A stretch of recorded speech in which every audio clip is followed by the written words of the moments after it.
Dead Static has reached its fifth anniversary this October, actually, as you're probably watching this.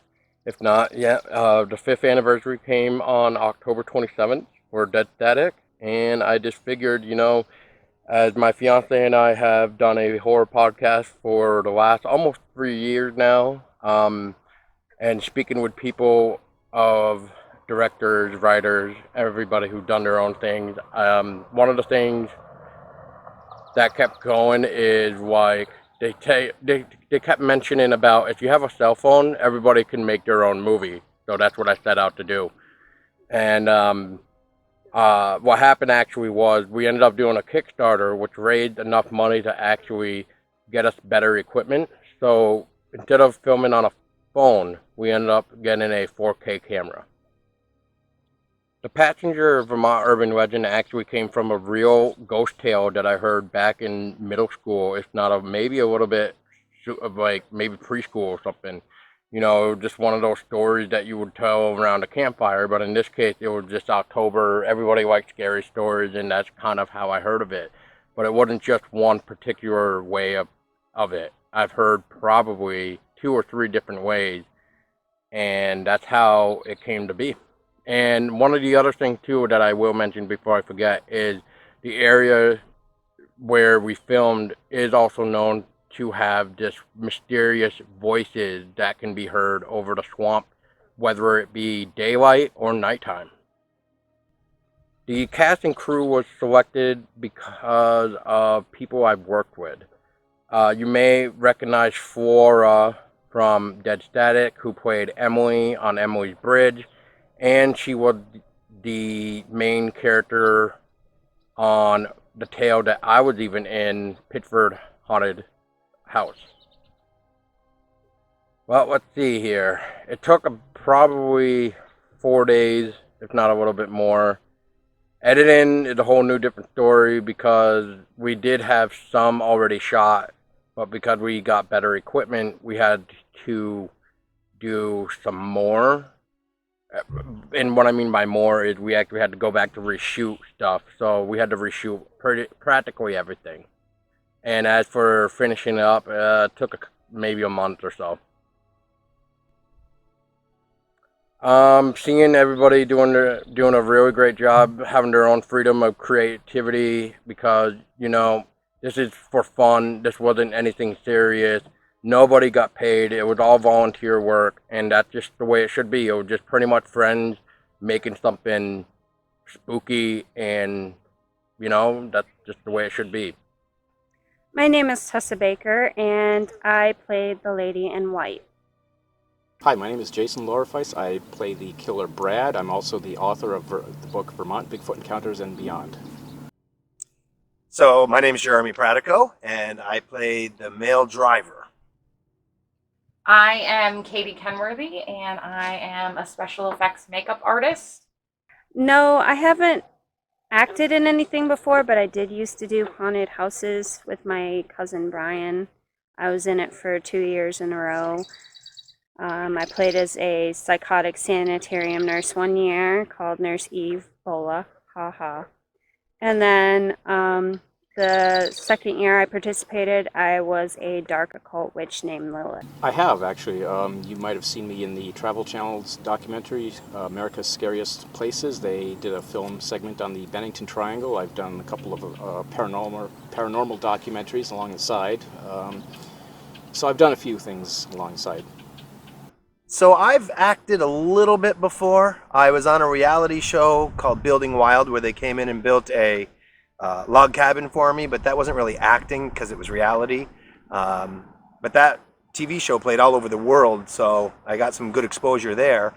And my buddy Charlie has been doing some short movies as well that I've been in. They're sci-fi movies, so it's really different. But I enjoy it. I love being part of the process. Yes, I worked on Dead Static, a local film by Deadfly Productions. I've also done some local theater things here in Vermont. No, I did not until you told me about it. I've heard briefly some little stories about it, but I wasn't really detail orientated on the whole story. No. I didn't know about the ghost hitchhiker story on Marble Street. I learned just through the Everything Horror podcast and you telling me and seeing your posts online, and now it's like super cool to be part of it. And you hear this background story and you're like, oh wow, I never knew that even existed, and now here I am part of it. So that was super cool. I did not. No. Well, nobody really has heard of this one, to be honest. As Tessa probably mentioned in her interview, that she did not. A lot of people did not even know that this story existed, so I figured, why not bring this particular type of Vermont urban legend to life? The fact that we're actually filming on the location of the folktale, and evidently the swamp wants to put in their 2 cents as well.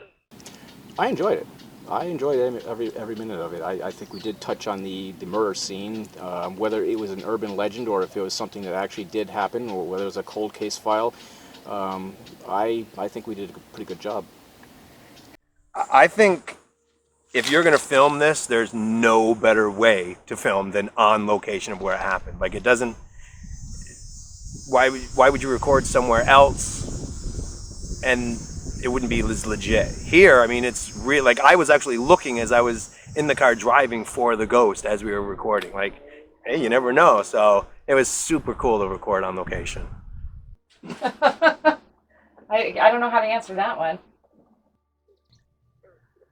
I enjoyed playing my role. It was very interesting. It's been a while since I have been able to be creepy and scary, and it just felt good to get out of the box, per se.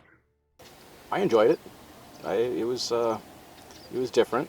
I never did play a killer before, but in a morbid kind of way, I enjoyed it. How did you feel about your role? I really liked my role.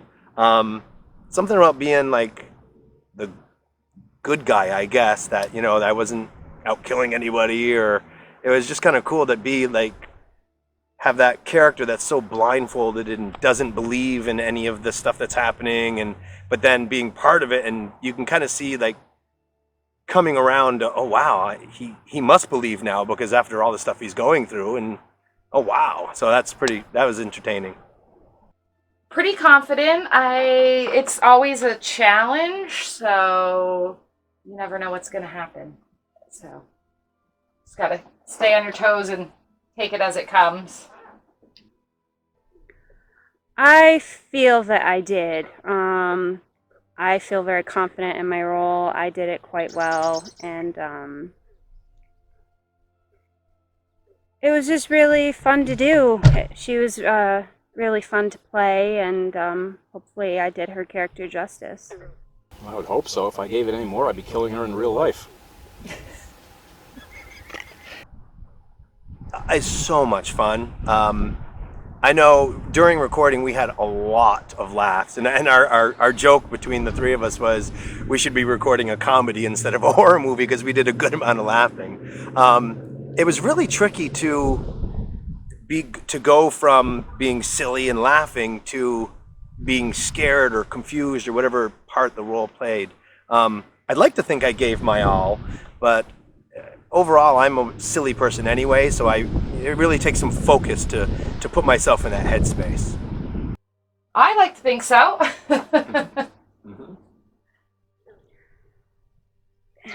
I do a podcast with Paul, so we kind of work together in a way, even though it's a hobby that we do together, but to actually be directed by him and have him be, I guess, the boss was definitely an interesting experience to take direction from him.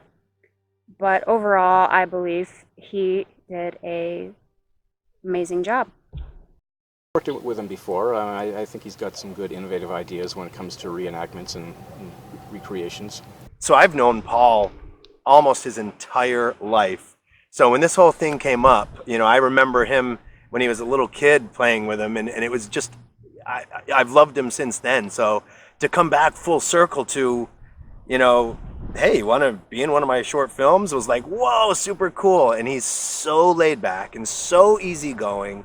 You know, I keep telling him, yell at me, tell me to do something differently. And he'd be like, no, that's chill, man. That's cool. So to work with him was just incredible. Super, super great guy. These guys are great. It's always fun working with Paul, and I haven't worked with Tessa before, but it's a lot of fun. But I have worked with Paul on a couple projects, so. Definitely check out The Passenger. It's definitely worth it, and we all worked very hard on it, and he brought us all together to make something great, and I support him in anything and everything he does. No, I just hope everyone enjoys the video. I tell you, if you get the chance to support one of Paul's films, do it. I mean, he does a ton for people that support him, and it is above and beyond what most people do. So, you know, listen to his podcasts, Everything Horror, like super fun, super cool, a lot of knowledge in it. Like you won't be sad you did it. So, you know, support Paul and all this stuff as much as you can, and that's it. Hopefully we'll see you on that round next time. Yeah, hope you enjoy all the good stuff. Can't wait to see. Yes, because I probably forgot to mention it during the cast and crew part, but before, like, you know, for two, I forgot to mention, like, Katie. Katie did the practical effects that you see in The Passenger. Katie also acted and did practical effects in Dead Static, and that's how I met her. And then me and Katie went and did one more short together with the old crew. And yeah, that's how it really came to be. Everybody else was just pretty much friends, and I know a lot of people get shit on when it comes to friends helping friends make a film, but the way I look at it is I'd rather have people I trust who I know who would get the job done versus some random person that I'd never met and I don't even know what they look like. Or not look like, but man, that's a freaky thing too. But that's another topic. But really, it's just more of like I've never really seen what they can do. So yeah, that's just really it. And as for everything else, just make sure you check out everybody else's work, not just my stuff. So check out everybody else's.